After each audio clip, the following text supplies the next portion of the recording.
So welcome. This is a Q&A for the Stories That Sell Masterclass. So any burning questions you have about the masterclass, we're here to answer them and give you any kind of guidance on, if this is the right thing for you or not, or any kind of questions you have that maybe we haven't covered on the landing page or on the webinar. We're here to answer them. And if there's anyone here who's already bought it, I'd love to hear how you're getting on with it as well.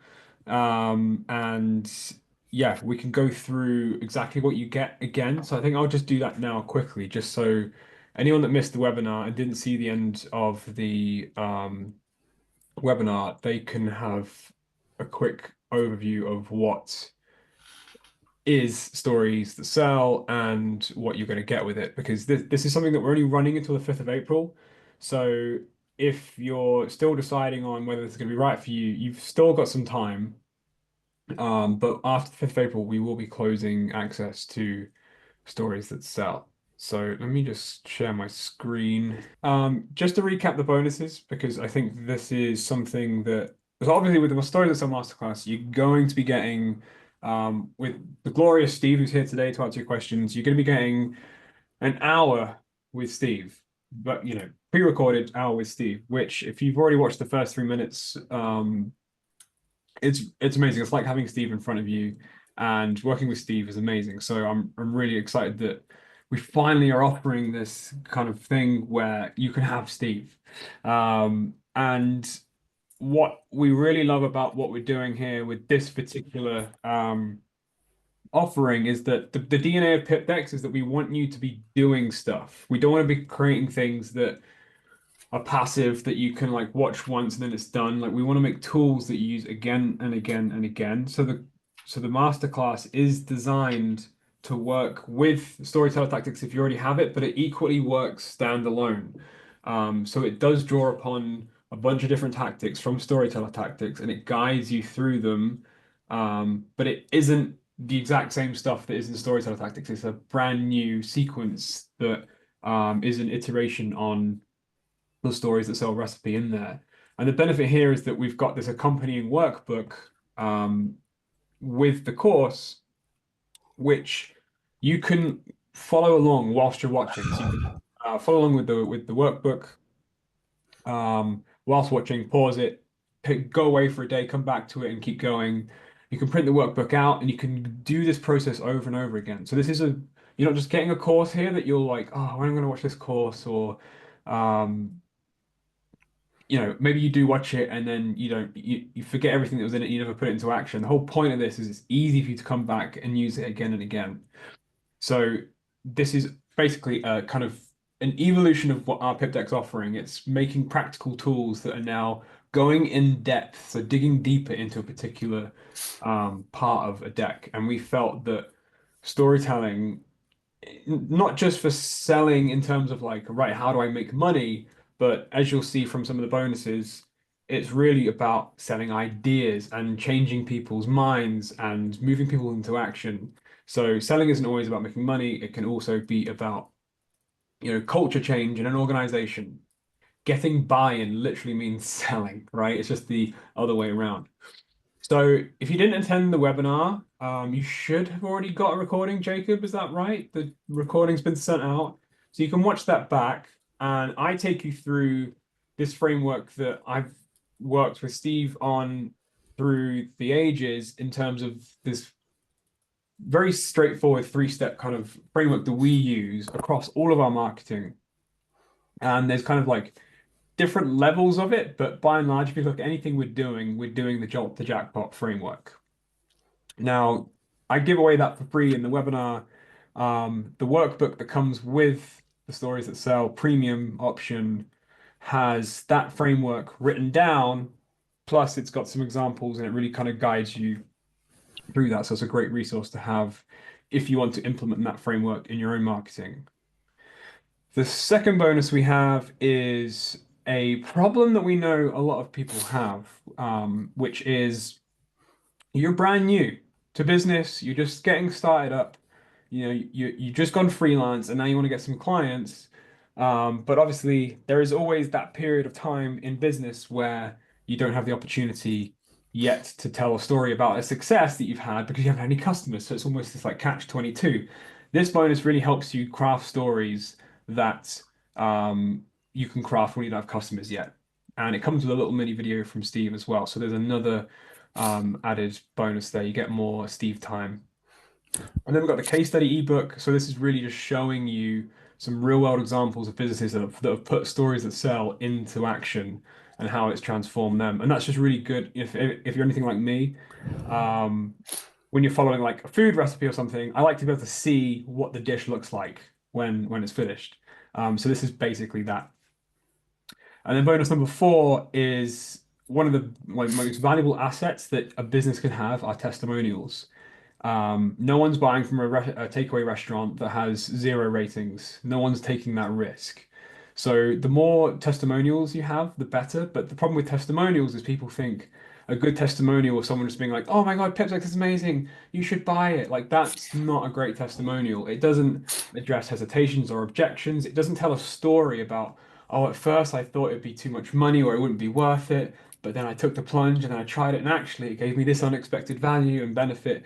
This is what a great testimonial looks like, and this cheat sheet is how to actually extract that from your customers. Because if you just ask a customer for a testimonial, you'll get the lovely, sickly sweet, "Oh, it's amazing, I love it, you'll buy." And they're great. It's good to collect those for sure, but the best testimonials actually address objections and hesitations. So that's an amazing bonus. And then I'm very, very biased towards this last bonus, but it is the best bonus because I'm in it. And this is a story about how I used and this again, influence from Steve years and years ago. I was like, I'm trying to convince everyone where I'm working about how important prototyping is. And I was so nearly, the calendar invite said prototype training. I was going to run this like really boring PowerPoint session on like the do's and don'ts of prototyping, why you should prototype, and all the rest of it. And I thought, I'm boring myself here. So I thought, you know what? I'm going to do something totally wild. I'm going to tell a story about a dragon.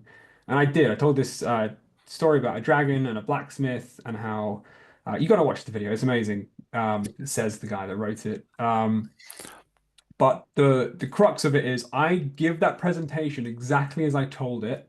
So you get the legit experience to see how crazy it was. And it hopefully will give you the confidence to be like, you can do that too. You can tell a fairy tale story at work and it will change the culture. And it's a super powerful thing. And that comes with this framework guide, PDF form, which basically breaks down the structure of it. So you can steal this framework and use it for your own purposes. So those are the bonuses. We're closing this on April 5th, so you don't have too long. But all these bonuses are included in the premium version, and you do have an option to pay monthly as well. So, and also if you're a new Pip Decks customer, you haven't got a Pip Deck yet, this is the only chance you can get Storyteller Tactics at this price, which is almost basically half price for the complete package. And that comes with a whole nother library of videos from Steve Rawling, 54 videos, in fact. Anyway, let's go to the Q&A. I just wanted to like run through that quickly just in case anyone missed the webinar. I'll stop sharing my screen now. I noticed that Anu in Estonia has already put a question in, and someone else has put, Marielle has put a question in about selling art, which I'm happy to come to those ones first.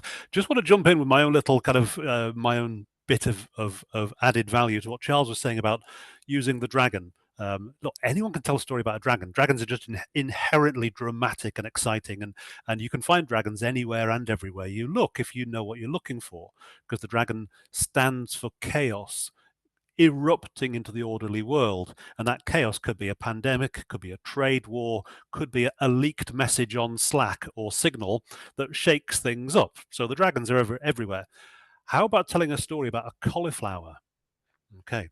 Now, I saw this happen with a client of mine, and I wish it had been my story. I wish I'd come up with this story, but he came up with it. And he said, okay, yes, you can share it. You can use this story too. And it's basically, you can tell stories about the humblest things as well. So this guy was running a software company, and he had a bunch of engineers who would answer the phone. When a customer rang up who was struggling with implementing the software, they'd have these engineers on the phone. And the boss wasn't really happy, my client wasn't really happy with the way the engineers were dealing with I'm sure you've had this experience where you get a sort of, oh, have you tried switching off and back on again? Sort of response from IT. And he said, look, these are our customers. It's not their fault they're struggling, it's our fault. And he said, look, he said to his engineers one day, he said, look, when you go into a shop, right, you're looking for a cauliflower, and you go up to a member of the shop staff, and you say, hey, can you tell me where the cauliflowers are, please? He said, in a really badly run shop, they go, oh, over there. Right? In a really well-run shop, they go, let me take you. I'll show you where the cauliflower is. And they take you to the cauliflower. So he said to his engineers, when a customer rings up our help desk, I want you to take them to the cauliflower. And he said it was really interesting because weeks later he'd hear people discussing solutions and they'd say, yeah, but are we really taking them to the cauliflower? And it was great. It was kind of transformative little tiny story about a cauliflower transformed the help desk culture where he worked and achieved the change he wanted to achieve. But now cauliflowers, dragons, okay, it doesn't matter. They're actually the same underlying power of story, which is you can see it in your head, right?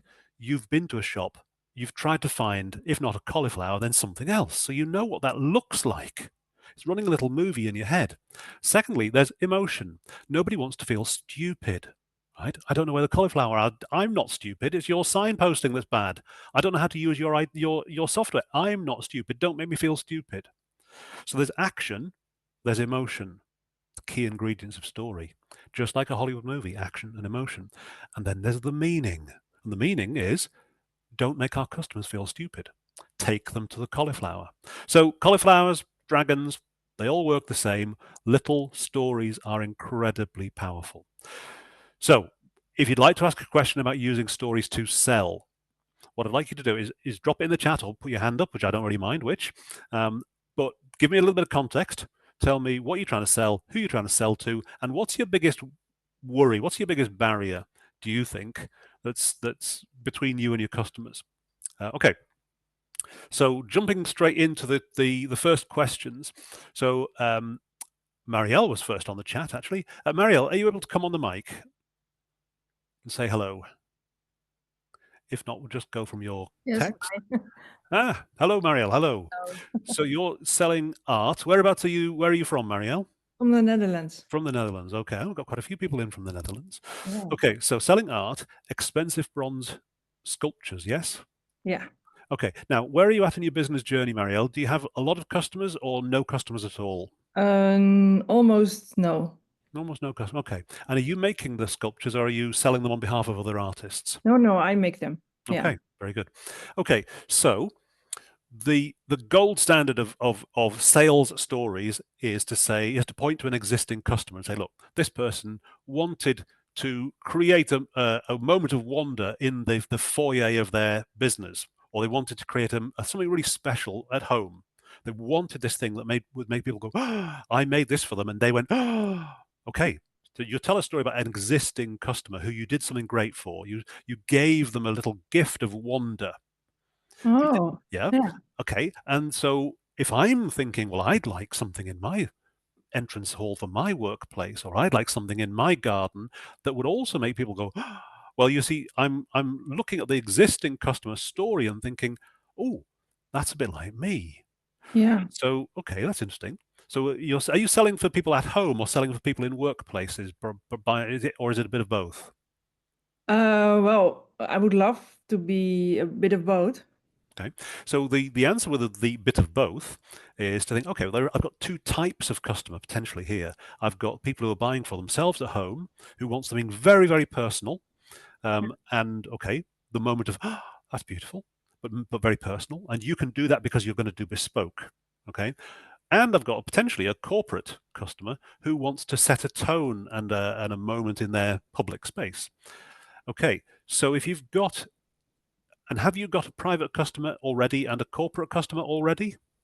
Corporate, not yet, but okay. Private I have, yeah. Okay. So with a private customer, it's very simple. You say, this woman bought a sculpture from me because she wanted to celebrate her 40th wedding anniversary with her husband, and she bought this, and it represents, and here it is in place, and here's what they think about, here's how they feel about this thing I've given them. Okay, so that's an existing customer, and I'm thinking, oh, and then you kind of, you're looking for keywords like anniversary, Oh, Yeah. like present, like okay. So you're looking. So that little story helps the customer who you're saying, are you looking for that really special? Is there a bronze anniversary? I don't know if there is. There's gold, silver. I don't know if there's a bronze anniversary. It'd be great if there was. But anyway, Yeah, are you looking for that fantastic anniversary present? Okay. With the corporate customer you don't have yet, yeah, you can't do that. You can't say, here's a piece of art I put into a public space, and here's how the client reacted. You can do two things. You can do a scenario, imagine story. So just imagine this sculpture was standing in your entrance hall of your business. So you're saying, just imagine. yeah, It's not happened yet, but it could happen in the future. But it's the yeah, same thing. It's visual. It's a visual yeah, story, little visual story. Or you could do something like approach your local hospital or local, I don't know, a local charitable business, somewhere with a heart, yes, a business with heart, and say, look, would you like one of my sculptures for a month yeah, for free? yeah, A little free sample. Then I'm going to take it back after a month, obviously. yeah, Okay, but you have it for a month for free, and at the end of the month, I'm going to come back in and say, so tell me, how did people react to the sculpture? How do your staff feel about it? How do you feel about it? How did people coming through your doors feel when they saw this sculpture? And yeah, that becomes a little kind of little mini testimonial. You take it back. Now, in an ideal world, they say, no, don't take it. We want to buy it, and you sell it. yeah. But if they don't say, even if they don't say that, Yeah, what they do say about, look, people responded to this work of art. It yeah, made them feel a certain way. That's a little story. And yeah, in effect, it's a little testimonial, even though you didn't sell the work. So all of these things, the existing customer story, the hypothetical scenario of a customer, just imagine, and the testimonial about a freebie that you didn't give it to them, you lent it to them. They all work the same way. They all act as social proof because they're little stories about people you can see. I can imagine someone like me likes this art, I might like it too. It's as simple as that. Does that sound like a plan that you could execute? Could you yeah. go back Like to it? great plan. Yeah, I'm gonna try. Yeah, Okay. So the first one is go back to your existing customer yeah, or customers, ask yeah, them to talk to you. Now, the great thing about this is none of us do this routinely. We don't go back to our existing customers. We're happy that they're happy. They're happy that, and they don't, it's like we don't go asking our friends on a night out, why do you like me as a friend? We never say it because we just assume they do. Same with customers. It's hard. You've got to make a conscious effort to go back. So, okay, here's a little. Are you willing to accept a challenge? yes, yeah, She yeah, said yes, hesitantly. Here's your challenge, Marielle. Would you like to go to your existing customers, the ones you've already sold to, yeah, and see if you can get a photograph of them standing beside the sculpture and a short, like 2 sentences of how they feel about that work of art in their life. yeah. That would be great, I think, for imagine for the next customer. Do you use Instagram, LinkedIn, Facebook? Yeah, all of them. All of the above. Okay. So again, there's your platform for telling those little stories. And the great thing, of course, is you've got, everyone's got a smartphone, everyone's got the camera, so you Yeah, can actually get the photograph to yeah, go with the story. yeah. Great. Ah, And when you do, Marielle, I'm going to ask you another favor. When you do that, please do it. yeah, Post it on your platform. Tag Pip Decks yeah, and tag me, Steve Rawling, on LinkedIn, and tag Charles Burdett on LinkedIn as well, because we love seeing how stories evolve. yeah. Nice.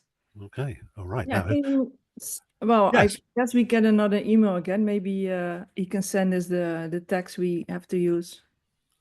That email. for making the approach to customers. Yeah, well, your name and the other one. Oh yeah, sorry, Jacob. Yeah. Do you mind sticking those in the chat? Tag Yeah. who to tag on Instagram, Yeah. X, LinkedIn, Facebook. Yeah. Jacob, any more? I think that's about it. Okay, Thanks, cool. Dan. Thank Yeah. you. Fabulous. Thanks for Lovely, that so lovely. much. We don't have like a huge amount of time, so I'd love to get. Oh, thank Let's you get very through. much. Oh, Marielle, thank you. Listen, thanks for sharing. Let's get through as many as we can. Okay. There'll be a bit of repetition because I do repeat myself. Anu in Estonia. Anu, how are you? Thank you very much, Steve. Nice to meet you. I'm good. Good, good. So you've got a class, a course coming up on public speaking. Is that right? Yes, this is an online course for Mhm. beginners, which promises confidence. And those are people who can't even open the mouth. They are sitting in the meetings. They don't dare to ask. And they are really beginners. They need to find their confidence. So this is a 6-week course. Okay, so actually 6 weeks. Okay, and this is in person or over online platform? This is online platform. 6 weeks, they might do it by themselves, and then I also sell the other one when they can be with me 2 times over 2 weeks. Great. Okay, so actually in person, so you can watch how they move, how they breathe, and all those kind of things. Okay, okay. Well, I'm going to ask you similar kind of questions. Have you got existing customers who you have worked with before? Yes, I have been working for with the advanced people who go to the stages, television, radio, but I never made the beginners. But Oh, okay. now I have them too. Yeah. Right. Okay. So that's interesting. So this is a mixture of effectively new business and old business together. Happily, the new business and the old business are quite similar. So you say, well, I've worked with advanced level TV presenters, radio presenters. I'm going to start working with beginners. Well, that's okay. Actually, it's better that way than the other way around. Saying I've worked with beginners, now I want to step up to working with broadcasters. As you know, it's quite a big jump. Okay. Again, the same guidelines apply. Social proof. So the stories of you can give your advice, okay, but it's just your opinion until I see it in action.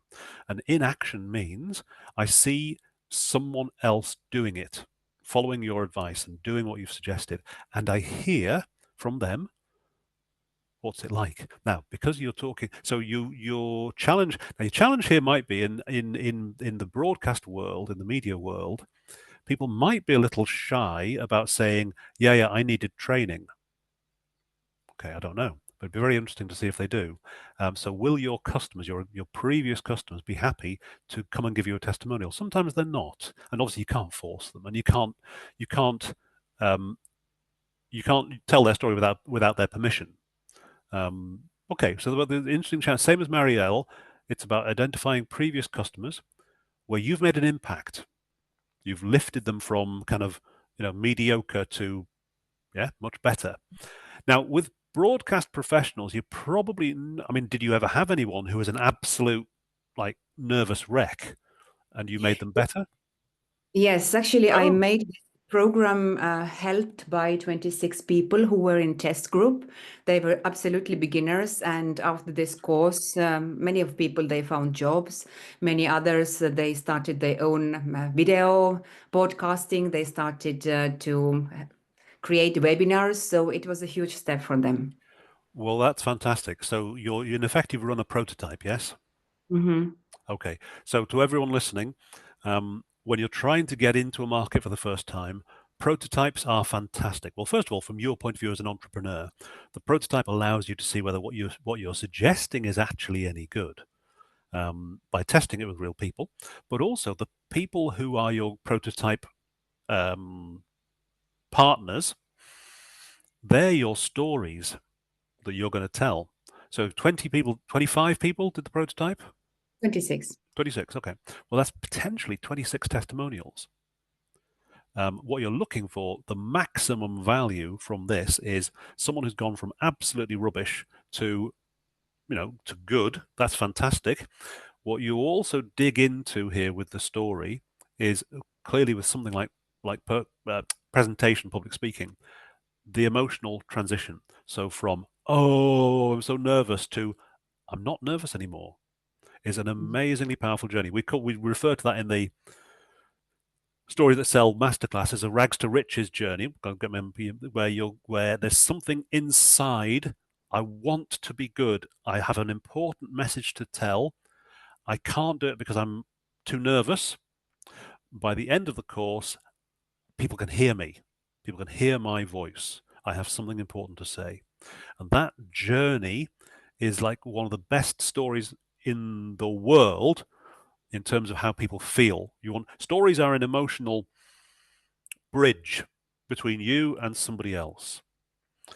They're emotional engineering devices, and that version, that rags to riches story, generates the emotion of optimism, let's call it. I can do this. It's an emotional engineering device. And you're great. Look, that's why you run testimonial. Sorry, that's why you run prototypes. That's why you explore that. Okay, Anu, very best of luck. Again, when you use those, when you get those testimonials, post on your socials, tag me, tag Charles, tag Pip Decks. We'd love to see it. Okay, I'm going to try and get Lovely. through. Thank you. I'm going to try and get through a few more. Let me just have a look. Going down. Okay, so Michael. Hello, Michael. Selling business development to dentists and dental practices using AI to transform websites. Right. Okay. From a billboard to a growth engine. So again, Michael, are you? Is your background in dentistry as a matter of interest? It is, yes. Okay, so that's why you're focusing on you found a niche. Correct. And are dentists any good at selling stuff, or are they just good at fixing teeth? Rarely are they good at selling. Because they're too busy fixing teeth. Exactly. But also, that's what they like doing. Yeah, I mean, I like talking about stories, listening to stories, telling stories. I don't like selling myself. I hate it. Okay, so that's fine. Okay, so you've gone from, the business because you've been a dentist. How did you realize that there was another business here, which is helping other dentists be better? How did you realize there was a business there? Well, I was in manufacturing of products for dentists Okay. and sold that business. And for me, retirement means I went to the tire store and got new tires. So I have new tires. So this is a startup. And what I recognize is that dentists are small business owners and they may have competency in their clinical skills, and they may hopefully have good skills when it comes to communicating with their patients. Yes, one-to-one, But yes. since COVID, it's become increasingly difficult to attract patients, to retain patients, to sell to patients. And then on top of that, they've got the challenges of staff. Many people left dentistry because of COVID. So life is more complicated right now. Yeah, absolutely. And I know, for example, the reason why I mentioned the website, most websites are billboards. They're not responsive. It's like putting a menu in front of someone in a restaurant and the server never shows up. I have a question, or where's the cauliflower, like you analogized. So AI now allows a website to become a growth tool by responding with literally an AI receptionist 24/7, an AI chatbot that can have an intelligent conversation, not just, oh, I'll get back to you tomorrow. We'll get back to you tomorrow. So that's just one example of the things that I am innovating and bringing to dentistry in the United States. Great. Now, to everyone else on the call, notice how Michael approached that conversation. Well, first of all, he told us a little bit about himself, a little story about, well, I'm retired, but I don't want to be retired. Yeah. So we get a little sense from that little story of what kind of person we're dealing with. And that's what stories do. They convey character. But then when he's talking about, okay, there's a challenge here. COVID has caused a problem. Back to the dragon. Yeah. The COVID is this disruptive force, like a dragon arriving in a fairy tale, and what matters is how we respond to it. So Michael's response is, okay, I need to help dentists to run their businesses better, particularly potentially with fewer staff. Okay, AI is also an interesting. AI is another dragon. AI is hugely disruptive. Interestingly, unlike COVID, it was hard to see. It was kind of hard to see the upside with COVID, although there were upsides, but it's hard to see them. With AI, you can see the threat and the opportunity at the same time. So AI is a huge threat to certain businesses, but it's a massive opportunity. If you've got a huge Q&A, a huge database of FAQs, like all these questions that people ask about dentistry, what, they're going to have to read them all? No, just go on the AI receptionist, ask the question, get the answer straight away. It's a massive opportunity. The other thing that Michael's doing here to everyone else, I kind of pick it up straight away. He's going from the big picture of, well, business development for dentists is the big picture. Okay, but it's quite vague. It's a bit sort of out of focus, this big picture. So he straight away drops into, for example, right? For example, nobody's using AI like a receptionist who's there 24/7. Right. So you've gone from big picture, business development, important, but doesn't really mean anything because it's too fuzzy, into, for example, boom, here's one thing I can do for you. Okay. That transition from big picture to little picture is a really important part, I think, of business storytelling or storytelling generally. Okay, Michael, same question to you as to everyone else. Do you have existing customers in the dentist Startup. world? You're a startup. Okay. Startup. Okay. So like Marielle trying to sell sculptures to businesses, like Anu, well, Anu's got a prototype. So she's tested it with users. I think your next step is to run some tests. Now, obviously, you can build a demo website pretty quickly these days. You can, go on Drupal, you make a dentistry website in a matter of hours. Training up an AI is slightly harder, as you know, but you can still build it and show so you can take a prototype to someone and say, look, here's how it would work for you. Is it relatively easy to get people to try something in this world, to try the AI assistant, for example, on a test it for 6 days, see if you like it kind of trial process, or is that just not practical? Well, as you know, you have to train the bot, the AI. Yep. But under the assumption they like what they saw, we could do a trial, and that could be a no risk trial for 30 days, and they're going to love it. It will result in more leads, more new patients. So we're certainly willing to lower the risk. Yeah. I think this is really key. I mean, it's it's a classic.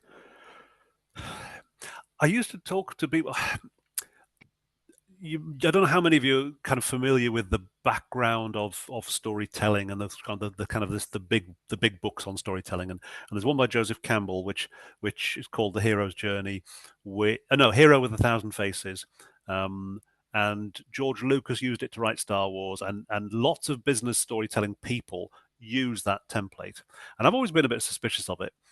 Because it feels a bit too elaborate. All you need is little stories for example, stories don't need to be a 12-stage hero's journey.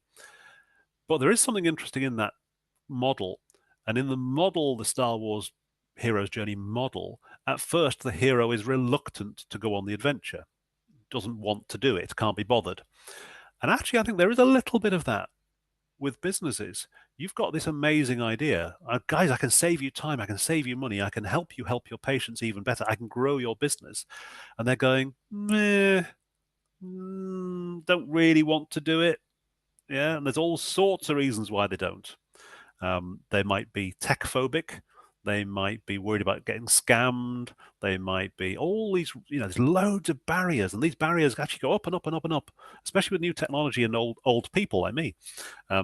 Okay, so yeah, you're right. Part of the role of storytelling in this world is to drop the barriers. Yeah, and sometimes,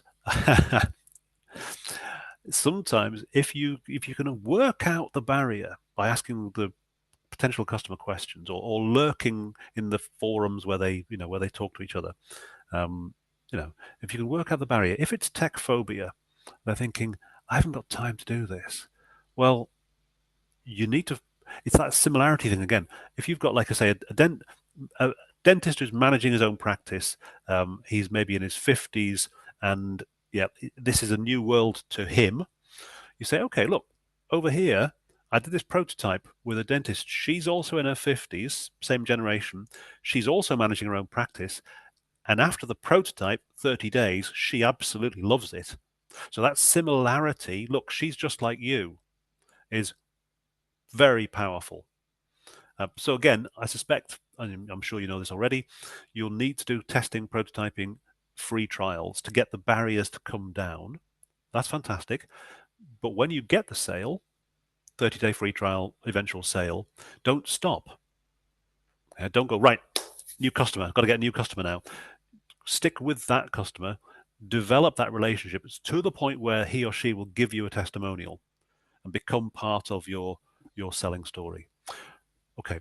Again, Michael, if you should do that, get a story together, put it on LinkedIn, Facebook, Instagram, etc., etc. Okay, coming down. Okay, bum.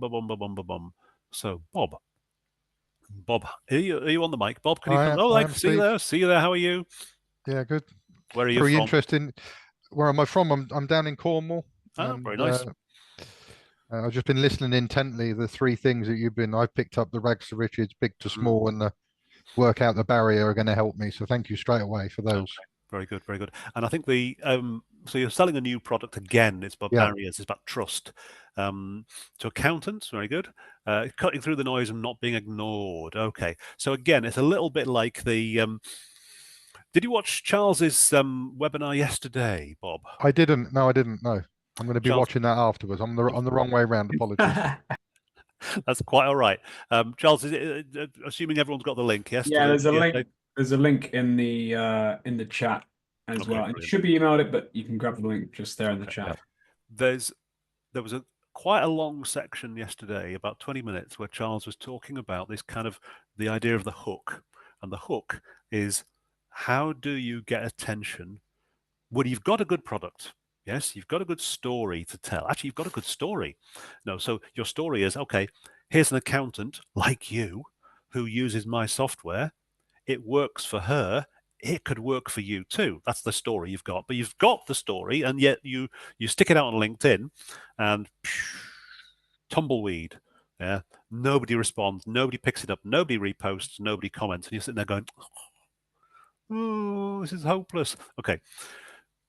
There is something else you need to think about as well as getting the story. And this just comes with practice. And that is the hook. And the hook is, okay, in the first 3 seconds of my attention, how do you promise me something useful? Right.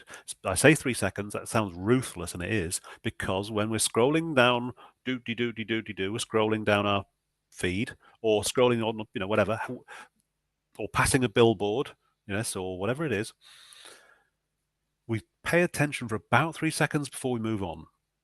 And it's ruthless. But actually, if you think of your reading speed, that means 10 to 15 words that you can read. So it's not insignificant. So you have to think, what do you do? What's the hook that you can get someone's attention, hold it for 3 seconds, enough to want them to get into the rest of the story? So what I think is really interesting here is okay, to everyone, you need to build up your customer stories. You need to build up stories of previous customers, prototype, guinea pigs, imaginary customers. Yes, imagine if you could do this. That's a story. So you need all these stories, but then you need to think about the hook. And the hook is, why should you listen to the rest of this story? Okay, so in the webinar that you've yet to watch, Charles talks about a disruptor, something that jerks people awake, yes, a qualifier of, okay, this is for you. So accountants, are you missing out on? Yeah, some great benefit. Okay, well, if I'm an accountant, I'll pay attention. If I'm not an accountant, I won't. But if I'm not an accountant, I won't buy from you anyway. And then the last stage, Charles, remind me. So the jerk. The funny thing about this is it talks about 3 distinct pieces. So you got the disruptor, which can be a visual thing. Like the Pip Decks product is a visual disruptor. When it first came out, it was quite a visually different thing. And then the qualifier is either by implication, by saying, are you worried about your balance sheets not like being formatted correctly? Only an accountant cares about that, right? So you don't have to say accountants out loud. You can do it by implication. But the third thing is the gap, and that's the missing piece of the story that you allude to. So I've got the balloons going now for some reason. Like I use the example like, oh, you won't believe what's just happened in the kitchen. I've just created a gap where it's like, well, what has happened in the kitchen? It's like, well, you're not going to believe it. Obviously, this is a ridiculous example, but you can combine all those so that the whole thing at the same time, the best hooks are they have the disruptor, the qualifier, and the gap like all in one. They aren't these three separate things. It's not like, hey, you stop right there. Are you an accountant? Well, you're going to want to know this one great thing. Like that's the kind of sequence, but there are ways of combining that, which is like, I didn't really understand why my balance sheets were so terrible until I found out this secret from blah blah blah. And like straight away, you've got this like mystery at the beginning.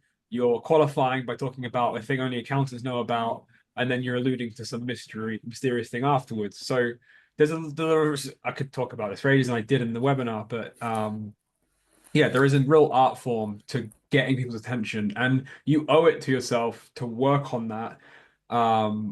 Almost 80% of your energy almost should be on that, because if you don't get that attention straight away, it doesn't really matter what story or offer you have at the end, because they're not going to get to it. It's the same theory about. Sorry, Steve, go ahead. Go on. No, I was just saying, it was interesting what Charles said about the look of the product, the look of Storyteller Tactics and Workshop Tactics. David Hill, the illustrator, made these amazing. Okay, that's disruptive on LinkedIn, because everything on LinkedIn is very corporate looking and blue font and grey, silver, blah blah blah. That's visually incredibly disruptive, because it's so unusual as a business product.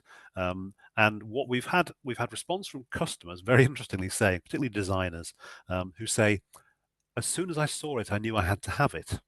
And then all they went doing then after that point is they just had to justify the expense.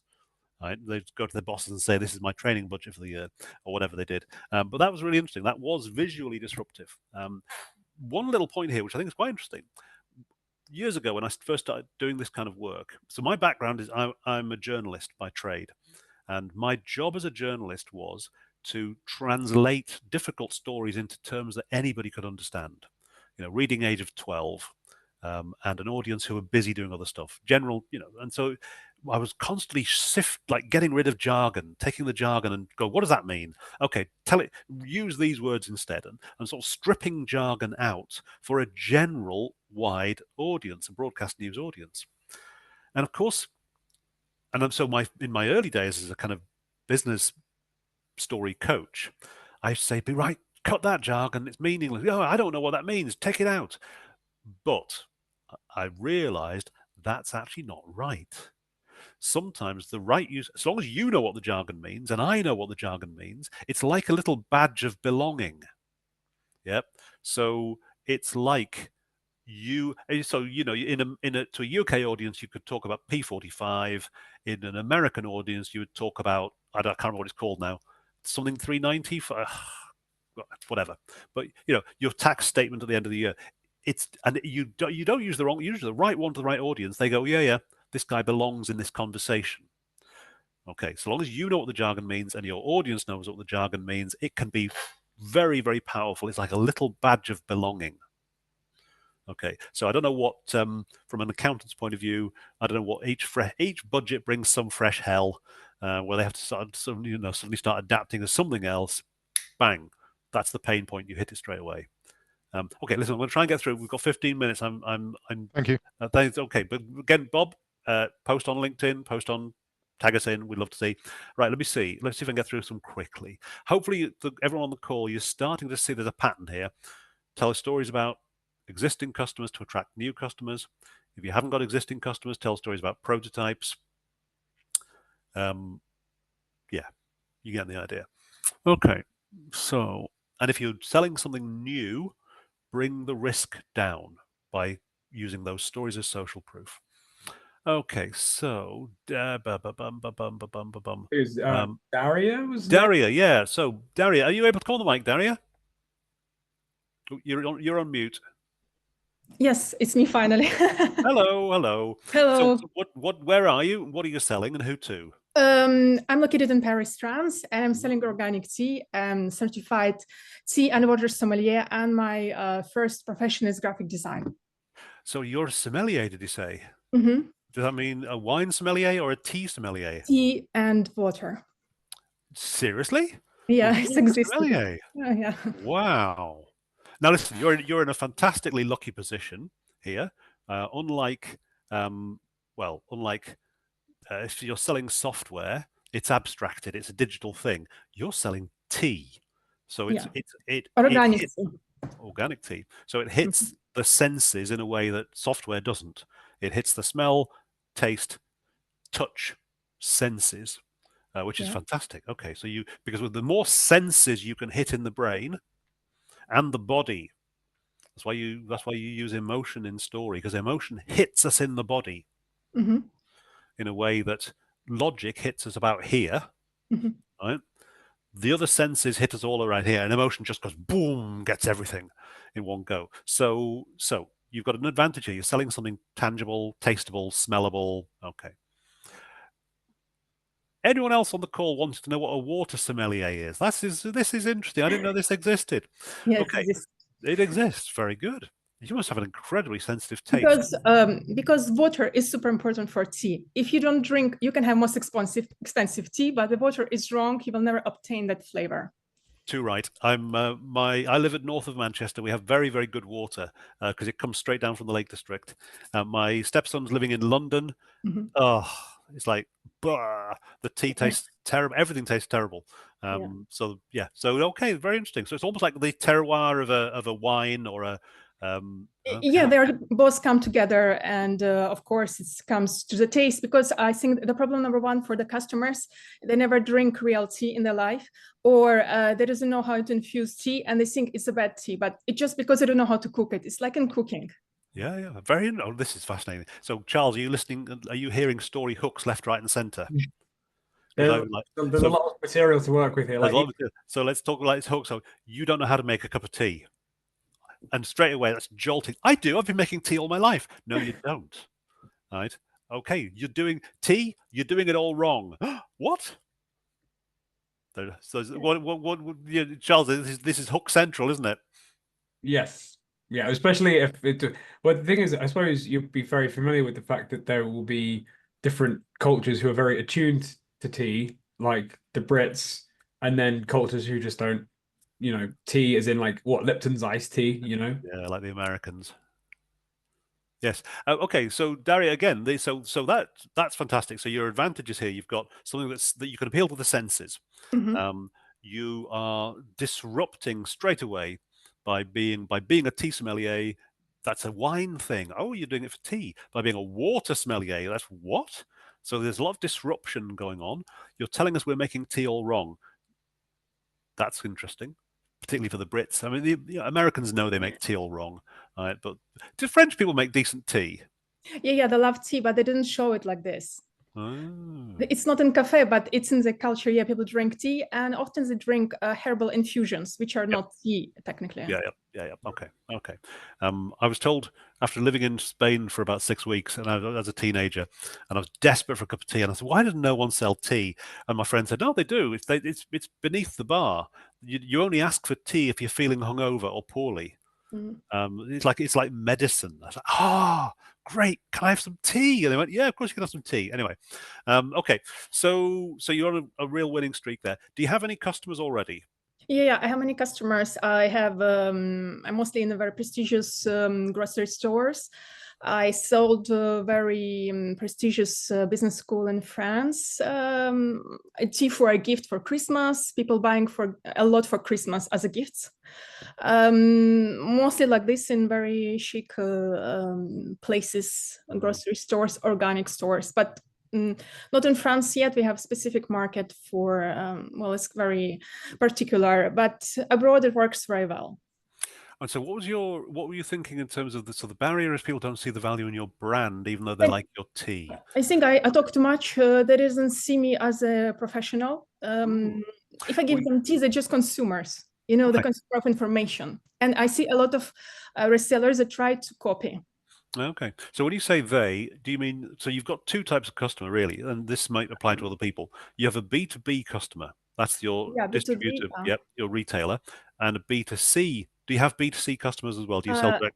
Yeah, but not very well. If I do very nice degustations, like in a nice places, I did also in chateau people. So I have contact like this. Okay. I also practice tea ceremony professionally. I have a Oh, tea very trader. nice. And so, I mean, I have a lot of things to say about tea, but I think I'm talking too much. I don't know. It's too much information. Oh, right. Okay, it's an interesting challenge. There's, yeah. Okay. Can I throw a couple things? Yeah. Go on. Thinking. So I think it's a benefit, not a hindrance, that you talk too much about tea. First of all, I don't think you should shy away from that. I think that is your advantage, first of all, because if someone wants to compete with you, they also have to compete with your passion for tea. Mhm. If you feel like you're the most passionate about tea, then you've already got a leg up there. The other thing I'll say is, and this is a massive lesson, this isn't directly like storytelling advice necessarily, but it is, I would construe it as business advice that will serve anyone listening to this very, very well.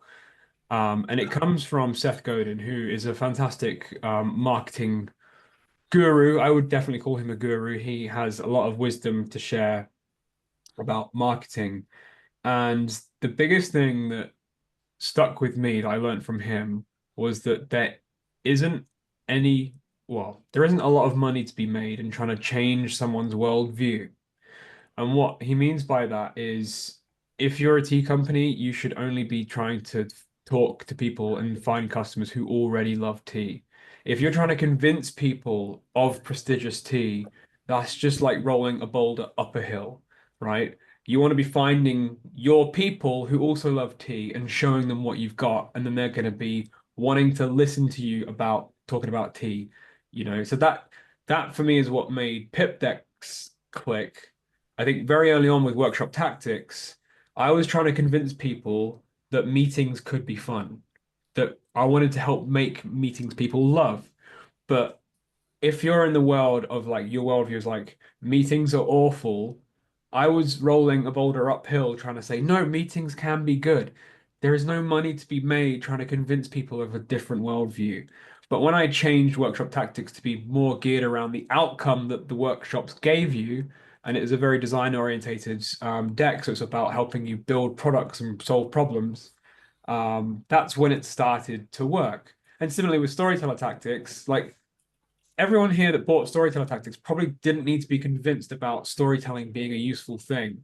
But all the people in the world that are like, storytelling is a load of old rubbish, not interested in trying to change your mind on that. You're never going to be a Pip Decks customer.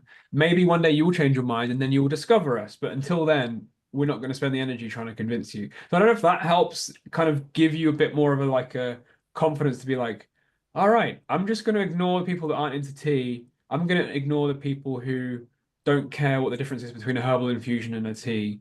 I'm going to go and find my people. And honestly, like the more you kind of hone in on the diehard tea fans, the easier your business will compound in that way. Very quick bit of to throw in on top of that, Daria, and then we'll move on to another, get through as many as we can. You've got lots of customers, you've got lots of stories. Don't try and tell them all at once. So tell one story at a time when it comes to customers. That way, the more customers you have, the more stories you have. That's first thing. Second thing, and this is again to everyone else who wants to position if you want to position yourself as an expert we can trust.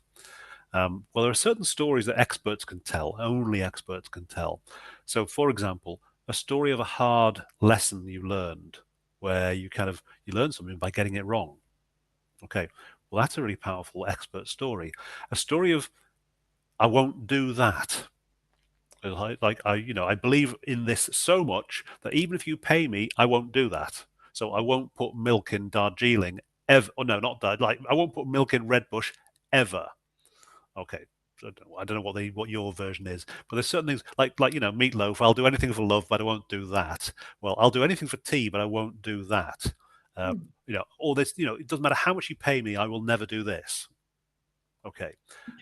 So these stories also build, and you can be quite light and funny with it as well. But they build up your. And also here's another one. If you're an expert, if you're a novice, you follow the rules. If you're an expert, you write the rules and you know when to break the rules. So again, Think about moments where you've done that. Right, listen, Daria, good luck again. Post Thank stuff on social. Let's see the. I think we might have time yeah. for one more, Steve, and then you've got to drop off. Yeah, hour. I'm fighting a bit of a sore throat, so I'm just don't overdo it, folks. Which should we We'll be go? around for the next half an hour after Steve's gone. So any other questions around the masterclass or any questions that I might be able to answer on storytelling, I'll be here as well.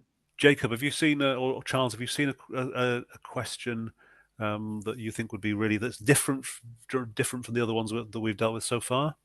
Yeah, let me just have a quick look. I'll have a quick look as well. If anyone's wondering about the webinar, I've put the links in the chat to go back and watch. Well, I'll tell you what. Here's one that just. I'm just going to pick this one out because it's about from Bentley. Oh, I keep losing it. Bentley Miller. Is Bentley's on the mic still? Because Bentley is talking specifically about story content. So Bentley, if I can read his question, he says, come on. I'll read it out for you. Thank you.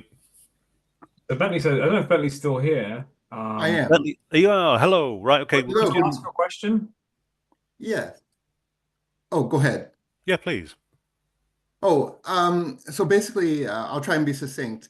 I'm trying to sell a story, a series of stories about winemakers. Principally, I wanted to start with women because they're a small segment of the industry, but they're very powerful in terms of where they're driving the industry forward, both in North America and worldwide. The other thing that I want to do is really, the stories aren't really about wine making, they're about people, because that's what really engages you. The first person I wanted to address was a winemaker named Sue Ann Staff. Her family's been on their plot of land for 200 years. She's a fifth generation winemaker. Just due to family circumstances, she's likely the last property owner on the land because she has no children. But she's a very successful winemaker. So there's her story. And then there's a story of a husband and wife, Ilya and Nadia Senchuk, who have young children and the children have grown up on the farm and they're making good wine. So it's stories that are about family, about community, but about wine. And they just happen to be families who make wine. So, yes. Yeah, so Duck Dynasty, for example, nobody really gave a monkeys about duck hunting, but we were fascinated by the family dynamics in Duck Dynasty. Okay. So listen, this is interesting, I think, because, well, first of all, we haven't spoken about storytelling as a content maker's, making content, not specifically. I have done a bit. Obviously, I worked in television news for a long time. I've done a bit of consulting for documentaries as well. So there are certain things here, but I think there's some interesting lessons other people can learn. I mean, Daria, for example, making tea. The process of picking and packing tea is interesting to a small number of people. The people who pick and pack tea are probably more interesting. So there are stories in the villages where the tea is picked and packed, which are, human stories. So Bentley's identified this. There are human stories out there. There's the product itself. And look, there's a degree to which we are kind of, interested in the thing, particularly a thing that tastes nice, okay, or smells nice. So, that engages us, but it only engages us so far. There's only so much time you can spend talking about wine or tea. Then you've got the people who make the thing. And there's some very rich stories. It's very interesting. I don't know if you found this, Bentley, but I've worked in the past with food producers who just want to talk about the food and the process of making the food, and they don't want to talk about themselves. They want to be in the background. And I say to them, look, the problem is you're fighting you're fighting an information world that's full of information about things, about food, and your human story allows you to stand out as being different. Anyway, that's another story. Okay, so I'm going to ask you the same kind of questions, Bentley, as with the others. So you want to make a documentary. Have you made documentaries before? Short ones for various clients, but I'm a cinematographer by profession, but this is sort of a passion of mine that I wanted to pursue as I near retirement, where I'll have more time. But I grew up in wine country sort of before it was wine country, and this is sort of me going back. Not so much paying back as trying to give people who live in the city an insight into what rural life is like, so that they can gain an appreciation for the things that come to their table, come to their glass, and how they got there, and the people who are behind them. Yeah. There is a little bit of paying back there. I think, you're paying back to your roots. Yeah. This is the tie between, for a lot of people, the tie to the land, is, whether that's a city or a park or a vineyard or a farm. Okay, particularly strong for farming and fishing. Obviously, people are tied to the land in that way. But it's a very that pull. It's like the pull of home is a very powerful emotion. We everyone's got a home. Can I bring Yeah. this back to the problem, which is that Bentley's problem is to sell this documentary to a broadcaster, right? Yes, So you're right. Yeah, so whilst the I actual digress. content of the documentary is fascinating, I would love to watch it. Your problem is actually, how do you convince a broadcaster that this is a story worth buying? So my take on this is, from, again, I've some experience of this because I've pitched TV ideas many times in a UK setting. Nowadays, when I started working television 30 years ago, you had to buy a $50,000 camera kit and a $100,000 editing kit and a $500,000 transmitter mast to make TV. Now you don't. You just pick up your phone and off you go. So when you're going in to pitch to a broadcaster, okay, you can come in with a show reel, a clip reel, so you can say, okay, here are clips of this family who I've found, Ilya and Nadia. Here's Ilya and Nadia bickering about the planting schedule for the fall, whatever it is. There's a moment of drama between Ilya and Nadia. Okay, or they're sort of walking hand in hand down through the vines, whatever. Okay, so you can have these little clips where your commissioner can see the kind of, in a few minutes, they can see the kind of characters who we're going to spend time with and decide very quickly whether or not these are engaging characters who we want to spend an hour of our time with. Okay, so you know this. I presume you do this all the time anyway. So that kind of so basically like Anu with a prototype, like Marielle with a free sample. You have to give little free samples to get those barriers to come down, because otherwise you're a risky proposition. The other thing that's really fascinating about the TV world now, and this is just transformed from when I started television, is you can be putting stuff out on Instagram, on YouTube, on TikTok, and market testing your video content without giving stuff away that you don't want to give away, but you can be market testing the mood, the feel, the character, the pace, the subject matter, and getting some kind of data back. How many views is this getting? How many likes? How many forwards? How many? Yep. So the different social media platforms give you that moment to say. So you can go into your commissioner and say, well, we've this little sequence here that I'm showing you now. Has got this response from this audience. Do you want some of that? So it allows you to prototype in a way that 20 years ago was impossible. So a commissioner 20 years ago would go on gut instinct and reputation. So if you had a reputation as a documentary maker and you had a good show reel and they had a gut instinct about you, they would commission you. Now they can go, right, well, how's it performing? Tell me. Don't just tell me these characters are engaging. Show me audiences engaging with these characters. Could you even do like a private screening of like a 10-minute test run and get those literally testimonials from an audience member or a bunch of audience members that can be more fuel for like why this is a compelling story to sell. I mean, movie makers have been doing this for forever, for decades. They do test runs on great big films. Social media democratizes that, so you do not need to have a cinema, a studio behind you to do this kind of thing. Guys, listen, I'm going to call it a halt only because I've got a conference speech to get ready for tomorrow, and I'm trying to protect my voice. Thank you very much, Steve. I really appreciate your time, and I'm going to be sticking around for the next half an hour or so anyway, so I can to the level of depth that Steve can. But you know, storytelling is a passion of mine as well, so I will try my best. But yeah, thanks very much, Steve.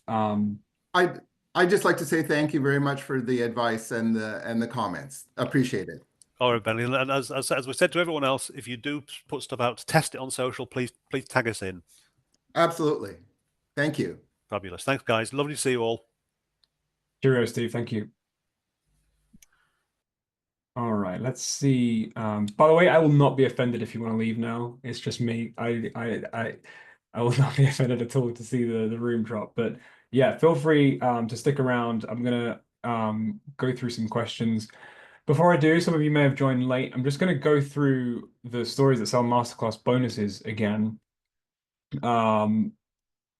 Just in case you missed the webinar and you want to know what the Stories That Sell Masterclass is about. So this is an hour-long masterclass video with Steve Rawling.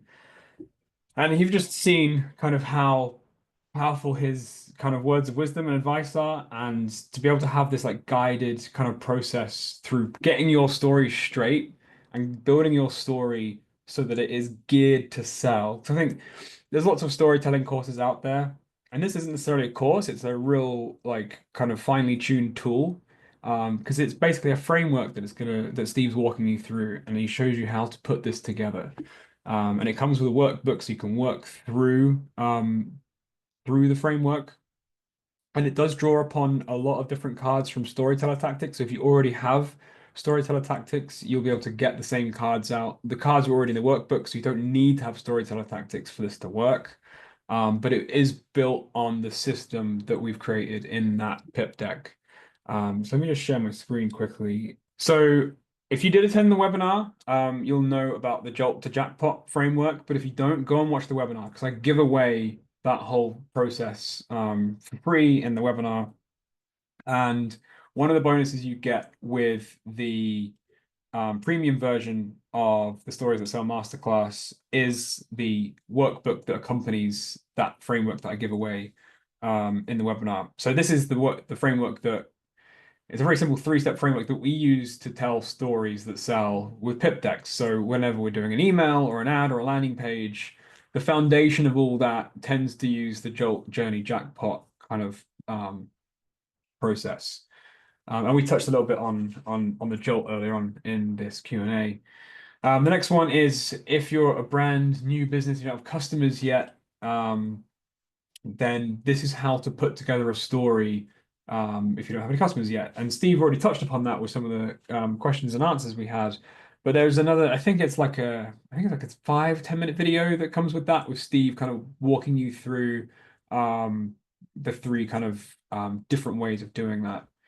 And then we've got the case study ebook. So this is a book we put together which shows all of the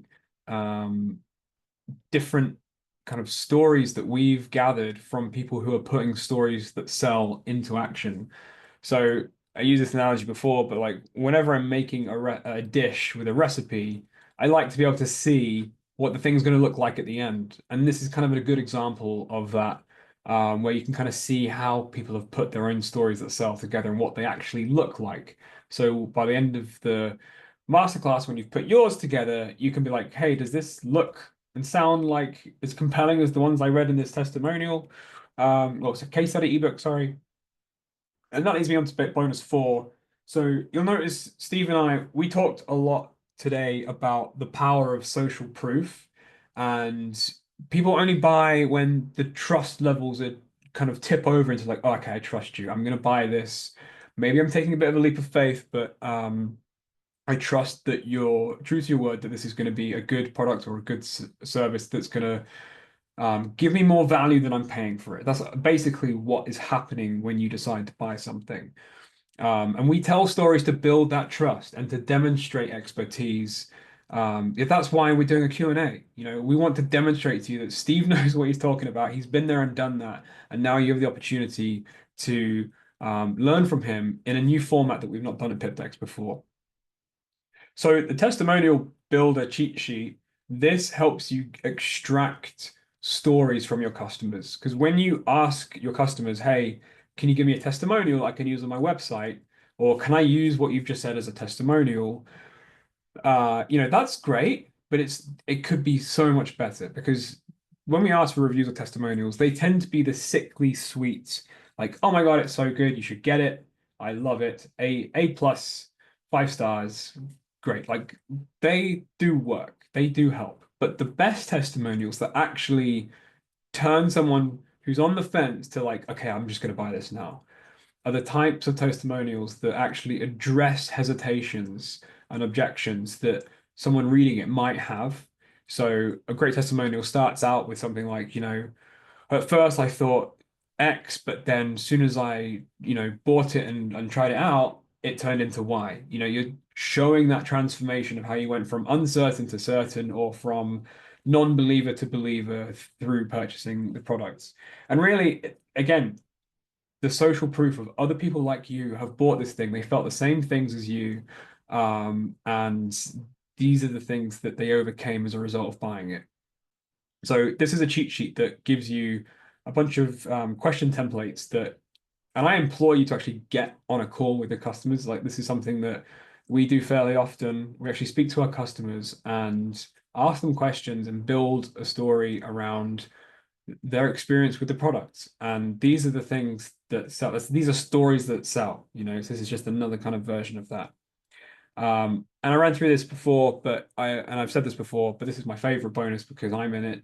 I'm so kind of lucky to be part of Steve's world and being able to help him kind of put his expertise out into the world. So I've snuck my own bonus in here, which is really a case study in me being a student of Steve very early on. This is sort of 6 or 7 years ago. Kind of like the cauliflower story he told, where you get an entire department of people start talking about cauliflower. If you miss that part, it won't make any sense. But the whole idea is that a story can change the culture in a workplace, in the sense that, well, the story here was that I was a UX designer, so I was building websites and apps, and I was working for this big company. And I came in as a consultant, and I was trying to help them build better software.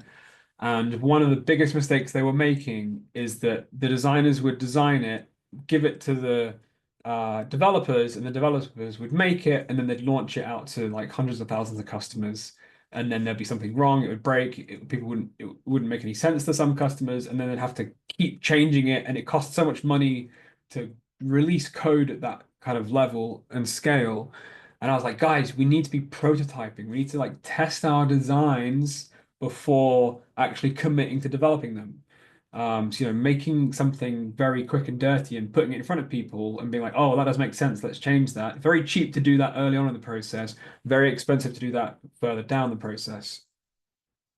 So my initial idea was I was going to do a presentation / training session on like how to do prototyping, the do's and don'ts prototyping, and just, yeah, it was a presentation full of bullet points. And this is just very early on in Steve and I's kind of partnership. And he was like, I came to him, was like, I'm boring myself putting this presentation together. And he's like, why don't you just tell a story like I've been telling you? And I was like, yeah, I just don't know how to do that. He's like, well, tell a story about a dragon. Use the dragon in the city card. Because this is the time when we started working on Storyteller Tactics together. I was like, okay. And I took the dragon in the city card and kind of morphed it into this new thing. I took the idea of a dragon and a city and like added more characters to it. I ended up putting together this ridiculous sort of 10-minute epic fairy tale about a dragon and a spear. And I made the graphics for it. I had music playing. And it started out with just like my little team that I was trying to share this to, 12 people in this open plan office. Within the first, I don't know, 5 to 10 minutes, the people that were walking by and milling about in the open plan office were swarmed around me listening to this story about a dragon. Because it's an unexpected thing for someone in a big corporate environment to be telling a story about a dragon. And so I delivered the exact presentation I gave. I recorded it again just for you guys so you can watch exactly what I did. And I've actually broken down exactly what the framework is of that story structure. So you can either repurpose it for your own, culture changing idea that you're trying to sell in or get buy-in for, or you can just steal the exact dragon story itself, and I show you kind of how and why it works. And for months after, people in the hallway were saying, "Oh, I can't remember how to kill the dragon," and you got remember to test our spears and all the rest of it. So that's when you know it's working, is when you start hearing the story that you told being played back to other people in conversations in the hallway. I really wanted to conclude this bonus because selling with stories, we've been talking a lot about customers and making money, and that's all great. But there's a different type of selling, which is getting buy-in on an idea or persuading people. And there are people who need that kind of ability, because sometimes persuading the powers that be to change their mind on something can be enormous in terms of what impact that can have on your business or even the community and the world that we're in. So those are the bonuses. You only get those with the premium package. You can get the regular without anything, but I would recommend you get the premium. And this is a bigger investment than just a deck of cards on its own. But I'm fairly confident that if you put a story that sells together and you start putting that into your marketing, this will pay itself back pretty quickly. And if you feel like it doesn't, we have a 30-day gold standard guarantee. So if after 30 days of putting these techniques into practice, you don't feel like you're seeing a shift in how people are responding to your marketing, or you're not getting any new customers, we'll give you money back. Just come back and say, I don't want you to buy this and be like, I feel burnt. This doesn't work. Obviously, we need you to actually put the effort in and try. But this is a trust-based system. But I just want you to know that this is something that we really believe in, and this is something that has been built on the success of Storyteller Tactics. And if you can't pony up the full amount right now, we are offering monthly payment plans spread over 4 months, but you do save if you just get it all together now. So there we go. That is that. Let's jump back into some more questions. Do we get lifetime access to the recordings and other materials? Yes. Once you bought it, it's yours forever. There's no kind of like, we won't be taking this away from you after a certain amount of time. The whole thing is like a downloadable thing that you'll download to your computer. There isn't some like gated access or anything like that. Lisa the Musk, this is the question I'm answering for you. I will say that we are closing access to this on the 5th of April, which is my birthday, by the way, the 5th of April, and also the end of the financial year, coincidentally. But the reason we're doing that is because we want to then go and get feedback from the cohort of people that bought it, so that we can see what the next iteration might look like. If we want to iterate it or develop it or do whatever thing we do next, what can we learn from this? And then I'll paste the link to the actual masterclass here. Please read the page thoroughly. Like, we've tried to give you as much information about what it is and what you get and what you don't get, most importantly, because it's very easy to kind of put this thing out there and people think, this is not a live thing with Steve. It's a pre-recorded hour-long video masterclass with Steve that comes with an accompanying printable workbook. And this is something that you can work through at your own pace. And you, like I keep saying, this is a tool that you can use again and again. So if you feel like, right, I'm going to put a new story together, I'm going to load up Steve's masterclass, I'm going to grab a coffee, I'm going to print out a fresh new workbook, and I'm gonna just go through it again. And when you do, it'll feel easier and easier every time you do it. You'll be like, oh, I know what needs to do for that bit. Oh, the rags to riches, I kind of already know what that bit is. Maybe I need to tweak this part of it. So yeah, this is the kind of heart of the DNA of Pip Decks, is we only want to make things that get this repeat use out of them. I don't necessarily want to be making things that kind of go against this idea of, I just want you to be putting stuff into action. Because when you do stuff, you learn by doing, and you get the reps in the gym, and you get more confidence. And I just want all of our customers to feel like that they can do this sort of thing. So sorry, Lisa, I'm gonna read your question now, but I will try and go back up and answer some other questions as well. So would this be useful for a consultant who wants to help their clients be better at storytelling, or who wants to help develop stories for their clients? I own Storyteller Tactics too. Are we allowed to use the materials with? Well, absolutely. I mean, yeah. I mean, I hadn't even really considered how this could be used for coaches and consultants to coach others on storytelling. But yeah, this is fair game for you to use to help other people for sure. Obviously, you can't share the masterclass and materials with them. They would have to purchase it. But you know, I'm open to having a conversation about, like, if you want to be able to like make some sort of arrangement that you could sell this to your clients. That's something that we're kind of open to exploring, that kind of thing, because this is all a new kind of direction for us at Pip Decks. We're trying out going deeper on not just a deck, but like a piece inside a deck. So we've been digging the trench wide, releasing new Pip Decks, but now we really want to start helping people be more successful with the kind of topics that we've already put out there. And there is actually an affiliate program on its way. So maybe that kind of covers off the whole selling it to your clients thing. But yeah, there will be an email going out about that. So make sure you're signed up to our mailing list. Would there be a possibility for more of these case study webinars to drive home the material and help us apply it? Yeah, Annie, I saw your message before. This is almost like our first gambit in terms of like, what does it look like if Pip Decks put together a more in-depth kind of guide to getting a particular outcome from Storyteller Tactics. And Stories That Sell is a recipe card in Storyteller Tactics, and it's the most popular one. It's the thing that people like to use storytelling to help them achieve the most. So we thought, how do we go deeper on this? We will be exploring doing more kind of cohort-driven stuff in the future that will involve Steve, but this one for now is more of an asynchronous kind of access to Steve. But yeah, I think doing more kind of being able to hear people's stories and Steve being able to give live feedback, you've seen it's super valuable, and I'm really glad that we can share Steve with you in this way. Cohort will have me an instant sign up. Great, well, it's good to know. Approximate date for the affiliates. Honestly,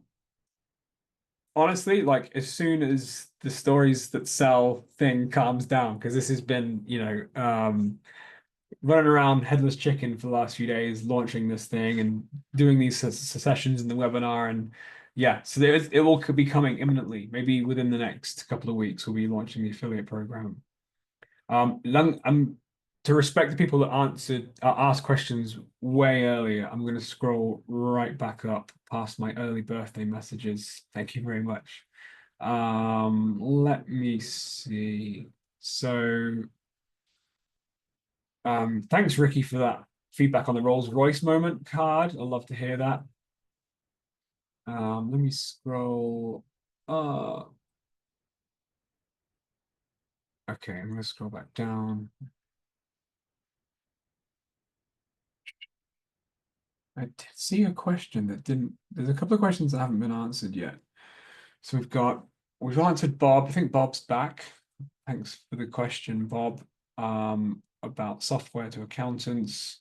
We had Daria's question. Is Nisha Manek, the physician/author, still in the chat? If not, I'll move on to the next one. Carrie, Cupertino Library Foundation. Are you still in the chat? I can't read the latest message, by the way, so you'd have to come on the mic and say hello. But if not, I'll move on to Michael Haynes. Are you here still? I'm still here. Hey, Michael, do you want to ask your question? And I'm so sorry Steve's not here right now, but I'll do my best. Yeah, I've been in the renewable energy space, solar energy, and to make it work, you need to have convert the DC or the DC to AC. So it's called an inverter. And so I joined a company, a Chinese company, and there's a lot of players in this space, and there's a lot of undifferentiated products. And I really don't like just selling on price. So I need to work on some stories to get people's attention because it's very cluttered area. I mean, the company I work for has got a good reputation, good name. It's a good brand. So I think I have to pivot off that somehow. I think your instincts are absolutely correct. I mean, I'm probably going to answer more from a business advice, less so than the storytelling, but I think the storytelling will naturally fold into my response to you. But I think when everyone's competing on price, this is the whole, like, if everyone zigs, you zag kind of thing. It sounds like if the main bulk of the business is selling to distributors and solar installers, that maybe the price is less of a factor if the communication is poor or the service is bad to actually deliver the thing. Is that something that kind of resonates? Yeah, but at this point, I don't really feel confident our service is that much better. So I could paint that picture, but I don't think in my heart believe that to be true. Interesting. So this is kind of like, I guess, before you can actually put a story that you believe in, you will need to kind of strategically make the decision, like, are we gonna race to the bottom against these Chinese manufacturers' prices, or are we gonna hold our prices firm and be a premium offering, but the trade-off to that is we actually invest more heavily in our service. Kind of a good example of that right now is our house is being renovated, and we went round a few different window suppliers, and we settled on this one window supplier because they had competitive prices. We got different quotes, and they had the most competitive price. They have been assholes. In terms of the service, they've been dragging their feet. They take ages to reply. They've come to the house and said, the measurements you've given us are wrong. We're going to have to increase the price because we thought it would be this. And our architects have said, no, that's not true at all. Your guys have been here twice and measured. We've changed nothing. Right. There's just been this awful kind of like service experience where the actual cost of the windows is now neither here nor there. It's now the fact they delayed the whole project by like 6 months because they've just been poor. And we happen to be having solar panels as well, but and that's been a breeze. But when it comes to like the actual experience, or because business is humans to humans, like there isn't a great deal of businesses that exist that it's non-humans transacting with non-humans. Like it's always going to be this inherent human to human thing. And I think if you can dial in your strategy to be like, right, if everyone else is doing A, we're going to do B. If everyone else is going to be like, we're the cheapest solar panels, you can proudly say, hey, we're the most expensive, but we fucking give a great service, and you're never going to be left you're never going to be left wondering when my solar panels going to arrive, or when are they going to send me the invoice, or do you know what I mean? So it's the whole classic. I don't know if you have brand tactics, but there's a lot of stuff in there that really aligns well with storytelling. But brand strategy for me, it talks a lot about it. Alex Smith talks a lot about it in brand tactics. Brand strategy is less so about like how are you going to be better, but how are you going to be different? Like what are you willing to sacrifice that most other people aren't willing to sacrifice? And if you're going to sacrifice the price competition, but you're going to offer something else instead, maybe something to think about. I don't know if that was helpful at all. The brand strategy is not in the standard deck, right? I mean, it's a different. Yeah, that's in brand tactics, that one in particular. But yeah, I would encourage you to check that one out. I think I just have to have a couple short stories to get people's attention and convince them that we're different. I mean, you know, that there's got to be a couple hooks or something, or just some quick fixes, you know, and not just go right to the price. Yeah, and I think if you can hone in on the difference, and equally, I think something that we haven't really covered that much about hooks and getting attention is one of the best ways of getting attention is to call out an oddly specific problem. So, trying to think of an example here, like if you're like, hey, are you allergic to cats? And you've tried every medicine and nothing seems to work, and you're just deathly allergic to cats. Like 99% of people are going to be like, no, that's not me. I don't care about that. But the 1%, which is still millions of people on the planet, right? 1% of the population is still a lot of people. If someone sees something that's like, have you tried every medication for cat allergies and none of them work? Someone that sees that can be like, oh my God, yes, like that's me. I have this huge problem I have not found a solution for.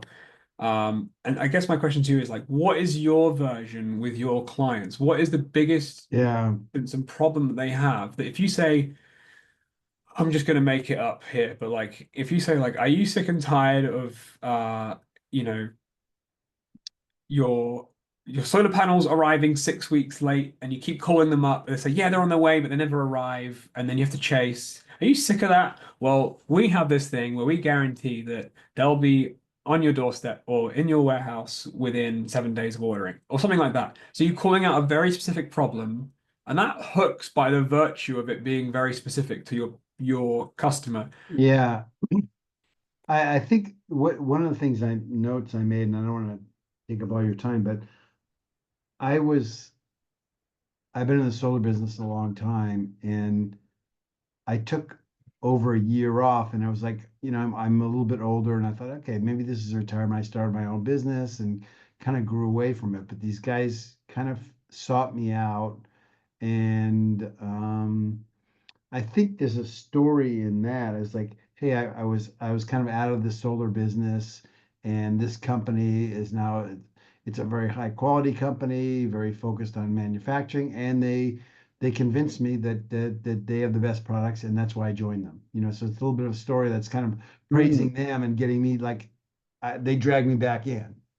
I like that. Yeah, there is that's great. When you first started talking about that story, my mind straight away went to, don't forget the hero of the story is the customer and you're the guide. But in that case, that can help raise the status of the company that you're right. And that's you know, it's not about price. It's about the stability of the company. I can say, hey, it's in this industry, it's very stable. It's been here 24 years, whatever it is. And that's why I joined, because otherwise, you know, people don't want to hear we're the biggest, we're the best all the time. So it's kind of saying that, but it's wrapped up in a different way. Yeah, I think the more you speak to your clients and the more you understand about like all of the stories that you need are in your clients' heads. And if you go and spend time talking to them, you know, that testimonial cheat sheet will have a lot of stuff in there, but some basic things like what did you like about working with us the most? Like, what was the difference that you felt made you choose us over anyone else? And honestly, don't just speak to 4 or 5, speak to like 400 or 500. Like, get obsessed with finding out. And what you'll see is it may not even be the 100th customer that you'll hear this one particular story that's like, oh my God, that's it. It was this weirdly small difference that made all of these people like want to be our customers. And then you literally transform that into your marketing message, into your sales story, right? And you know, Steve helps you kind of plot all this out in a more structured way, but that is the essence of it, is trying to get what was the thing. And it might be just like, oh, they answer, of all the companies that there are, they answer the phone after one ring. And Right. in industries that matters, that can go a long way. That can be the difference, you know. So sometimes it's just this weirdly small thing that can really tip people over. Yeah, I hope that was somewhat useful for you, Michael. Yeah, I think so. I just got to figure it out. Yeah, I think the other thing I'll say is that there won't be these like klaxons and like lights going off saying, congratulations, you figured it out. It will be a process of trial and error and iteration. And I think just starting out and putting something together and putting it out into the world and allowing it to face reality, and seeing what resonates or what doesn't, and then iterating on that, is the way forward with stories. Like there isn't a right or wrong story to tell. You can only become better at telling it, and you can become better at telling it when you really get to the heart of like what the story is about and what emotion actually resonates with the people you're selling to. Like for example, very early on with Pip Decks, I was like, why are people buying this really expensive card deck that I'm selling? I don't quite understand it. And I spent ages speaking to customers, and something that kept coming through was people just felt more confident when they had this deck of cards. And I turned my marketing messaging and my sales story that, you know, you don't feel confident running meetings and you're not really sure what to do. When you get this deck of cards, you will feel confident, and so much so that you're going to catapult your career because you'll just have the tools to be able to, you know, be more influential in your job. And that wasn't just a story I made up. That was a story I discovered through speaking to dozens and dozens of customers. So I'm saying this out of experience rather than any kind of just like pseudo wisdom of what you ought to be doing. Like this is what I needed to do to be able to figure out how to actually sell Pip Decks. All right. Well, we've overrun, but I don't mind. Like I will stick around for as long as I can, but I think my voice is starting to go now, so I definitely need to rest and get home to the kids, and the lovely wife. So thank you all everyone for coming along. I'll paste the link again one last time if you're wanting to pick up Stories That Sell Masterclass. It does expire on the 5th of April, so do pick it up quickly. And let's do this again. This was fun. I'd love to do more of these. And yeah, thank you everyone. Thank you, Lisa, for just your kind comments and thoughtful questions. It's been really fun. And I'm really, really excited for you guys to get closer to Steve and learn what he has to teach you with the Stories That Sell Masterclass. And if you do get the bonuses, please tell me what you think of my dragon story, because it was a while ago, and then when I was doing it again, I was like, God, is this really what people want to hear? But we'll see. Hopefully it does. If it just changes one person's kind of perception on the kind of presentation they can do at work, then I've succeeded. Anyway, thanks so much, everyone. Until next time, cheerio.